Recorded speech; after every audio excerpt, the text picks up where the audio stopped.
I hope you've all had a lot of fun drawing your hands. Now I'm going to ask you to draw a item from maybe your kitchen or something very ornate. I forgot to bring in my antique pieces, so I grabbed a black plastic spoon. But I hope you have some silverware or something that you can literally, with a pencil, as we've been doing, all you need is a pencil and a piece of paper to draw and increase your skills, and then techniques come later with painting and all of the other things that we've already been doing in class. So here's a tea strainer. So this is a little antique one. All I've done in that is a lot of shading. I'm looking at it and taking my time. I used this pencil to do it with, and the knife here is a little bone and sterling with a pattern on it. So if you have something, your mom has something that's more ornate, the more old-fashioned ones had more detail, and they did engraving on the blades itself, or even here, this was the end of a spoon that I started, so I was looking at the pattern that was in the end of the spoon, and then I would have finished that one. So I'm going to do just a plain black plastic one. Not as interesting, but I'm still going to use the same techniques. So if I'm doing it, first I'm doing what we already did in our contour drawing. So I can look at my shape.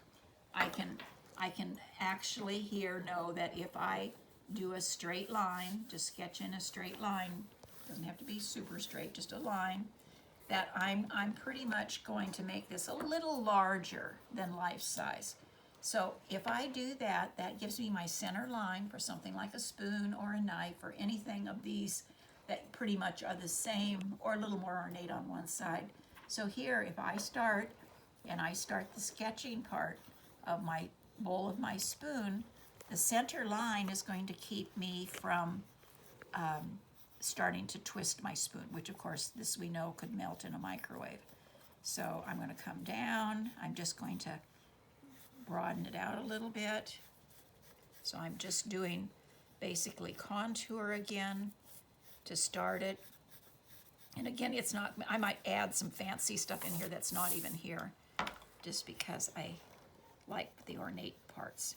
So if I start off with my silhouette contour drawing of my spoon, what I'm going to start here before I add any pattern is I'm going to look at the bowl of the spoon.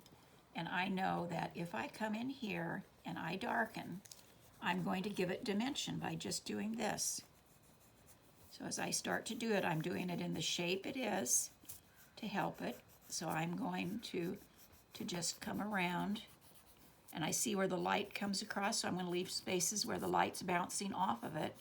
So what I'm doing is I'm looking at the reflection from the lights in the ceiling, and I'm going to let them stay there as I just literally fill in the other spots. So I'm giving it a little bit of a lip that it has.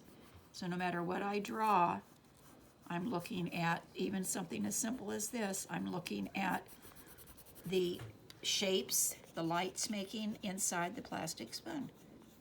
Sterling's even better though, because that you can get, so I can see these lights coming across this. So for now I'm going to put in where I see the darks and lights. By doing this, it gives the dimension. So it's giving the bowl of the spoon, I'm not going to fill it in solid, I'm going to let that light happen in here. So I'm going to look at how it's reflecting. So I'm going to, for now, stop there. So as I come here, this part starts to come in a little bit lighter. So I'm going to just come down. I'm going to put in where this inset texture happens. And maybe what I'll do is I'm going to keep this enlarged.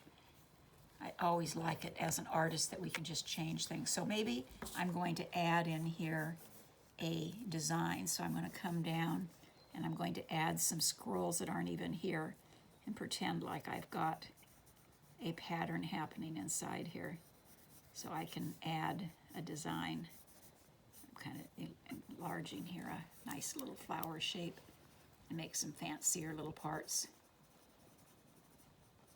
So you can see, so I'm giving this a silver look now. So I've just changed it into a nicer spoon than this spoon, which has obviously been used for our clay projects of getting clay out of our containers.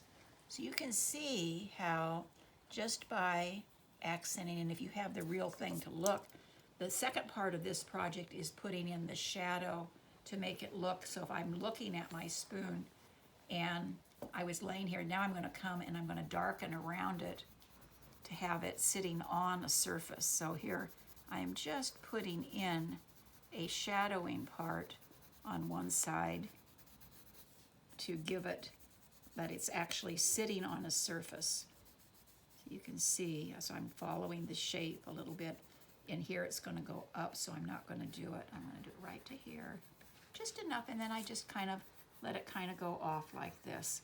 And I might give it a straight line here to actually have given it a tabletop behind it. So you can see, so when you do something like that, you end up with your spoon or a fork. Forks are fun to do too. So find something with the ornate already in it. Here you can see I did the stippling, I did the cross hatching, I had fun doing the design and the blade and all of the silver inlaid part that was in there. And the same thing in here, stippling, cross hatching, and shading in to make all the things. So have fun with this project too. Enjoy doing your art at home.